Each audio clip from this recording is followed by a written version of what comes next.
Hello, my name is Tracy, and today I just have a short little video about this idea of staying in discomfort just a little longer than we normally would. We have this tendency, it's an innate tendency to just want to remove anything that doesn't feel comfortable or familiar.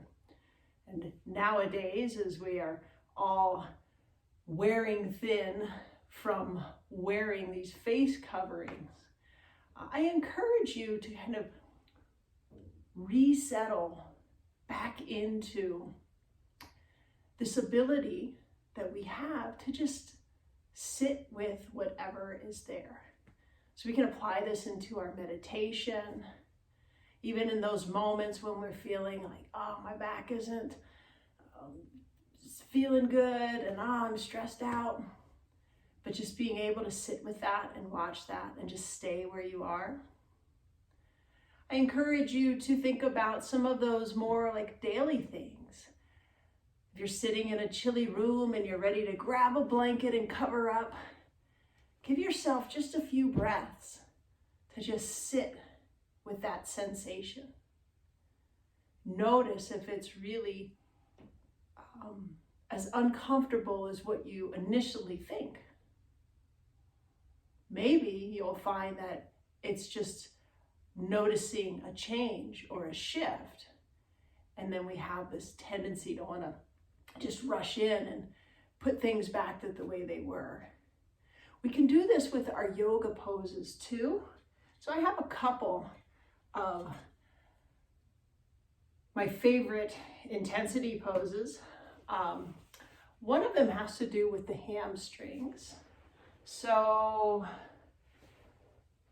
if you are like me, your hamstrings are a little tighter. This is generally a fairly decent stretch for me. And if I use this strap, I can settle into this sensation. I can feel the stretch right here at the belly of my hamstring, which is where I really want to focus in.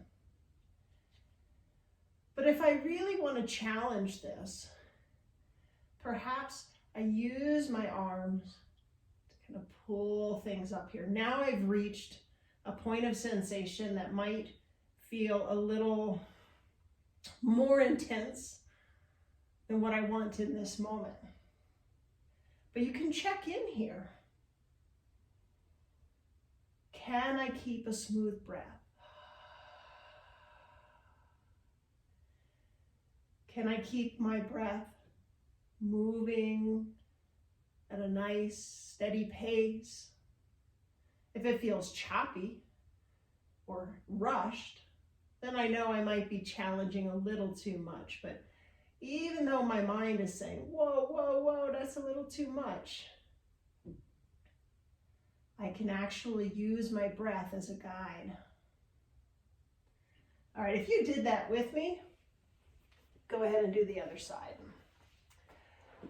Another one takes the stretch up to the top, front of the thighs, quadriceps.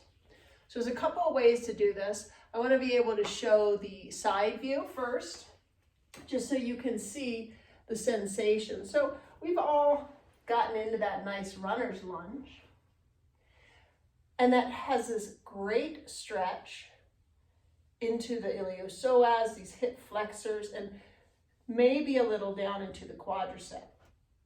But if we take that back leg into a deep bend, we really get into that quadricep muscle.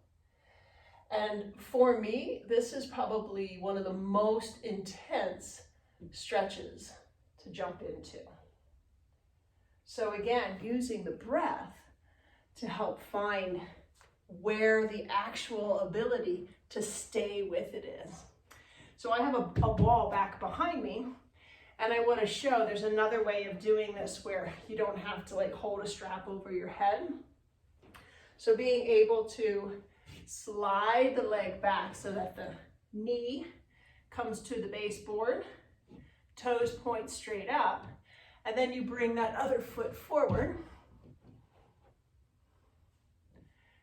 And then you just gently start to shift the hips towards the ground. So if you join me on this one, whoo, there's a lot of sensation here. So being able to just find that right level of sensation and challenge yourself. You don't have to grab that blanket. You don't have to jump out of that pose just because it feels a little intense. Stay with it. Watch what happens. Notice. So oftentimes we'll just find that if we stay with the breath, we can find deeper adaptability. Thank you. I hope you enjoyed those few stretches. And I hope you find that you can deepen into those poses and into the space of whatever is there. Have a great week, and I look forward to seeing you again soon.